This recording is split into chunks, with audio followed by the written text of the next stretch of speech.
So Prime Minister Kallas, Kaja, welcome. It's great to see you here at NATO. And Estonia is a highly valued and very much recognized ally, and you participate in different NATO missions and operations, and you lead by example by spending 2% of GDP on defense.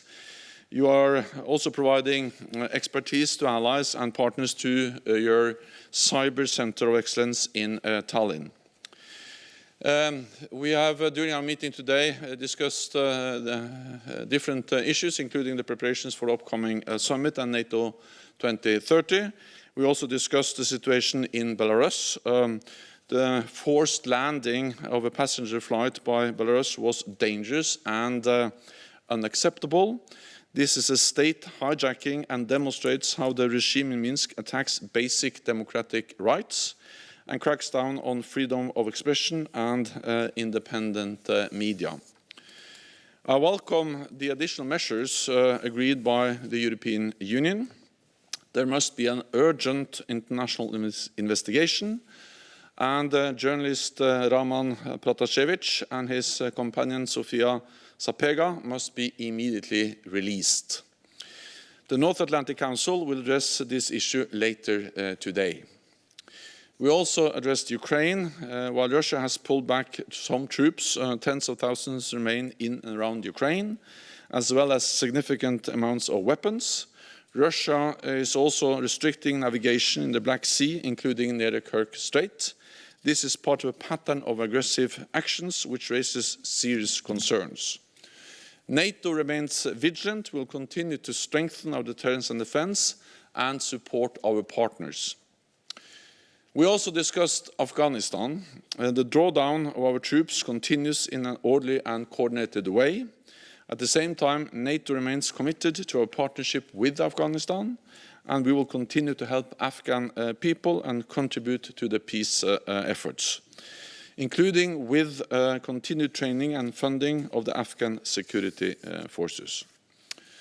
So, Prime Minister, I look forward to welcoming you back to the NATO summit in June here in Brussels. The summit is a unique opportunity to strengthen the vital bond between Europe and North America and prepare our alliance for the future. I know that I can count on Estonia to play its part, and Estonia can always rely on NATO. Allied jets keep your skies safe, Allied ships patrol the Baltic Sea, and NATO's battle groups in the region prevent conflict and preserve peace. This shows the strength of the unity of our alliance. So once again, welcome. It's great to have you here, and it's good to know that we again can travel and that I was able to meet you here in Brussels. So welcome. Yes, dear Secretary General, thank you for hosting me here in Brussels. And indeed, it's such a pleasure to meet in person, not only via video. I want to emphasize that NATO is and will remain a cornerstone of Estonia's and Euro-Atlantic security. Estonia is active and constructive ally. We stick to our commitments to promote peace and international security. Today, we have more than 100 Estonian servicemen deployed to various international operations around the world, including Afghanistan and Iraq. At the meeting with the Secretary General today, I reconfirmed that Estonia is committed to maintaining the defense spending at 2% of GDP. I think it's crucial to increase the common funding for collective defense, and Estonia is prepared to uphold the commitments we have undertaken in the international community and in NATO. The building blocks of our alliance are solidarity and unity. Estonia is very grateful to the allies for showing unity and contributing to the enhanced forward presence, the Baltic Air Policing Mission, the Center of Excellence, and other NATO activities in our region. We are proud to host allies in Estonia and are committed to offer them the best host nation support. We also discussed at length the forthcoming NATO summit and how to strengthen our most important task, collective defense and deterrence. From the Estonian perspective, it is important that the work on NATO's military readiness will continue. There is no doubt NATO will remain the pillar of transatlantic unity and security.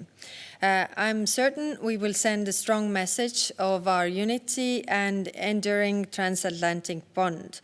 Hereby, I would like to thank Mr. Stoltenberg, who has led the reflection process on NATO's future and come up with the NATO 2030 agenda. NATO must remain vigilant against the threat posed by Russia. Recent buildup in and around Ukraine, or the operations carried out on the soil of NATO's allies, is extremely worrying. Therefore, NATO must also continue supporting Russia's neighbors, especially those who are the most exposed to Russian pressure, like Ukraine and Georgia. I also believe that NATO must keep up the pace with the change, adapt to new challenges, be it emerging and disruptive technologies, the effect of climate change on security or cyber policy. Estonia is ready to be at the forefront of those discussions. I'm looking forward to meeting you again, Secretary General, and also meeting my other colleagues in NATO summit next month here in Brussels and discuss the issues in depth with all the allies. The more we work together, the stronger we are. Thank you.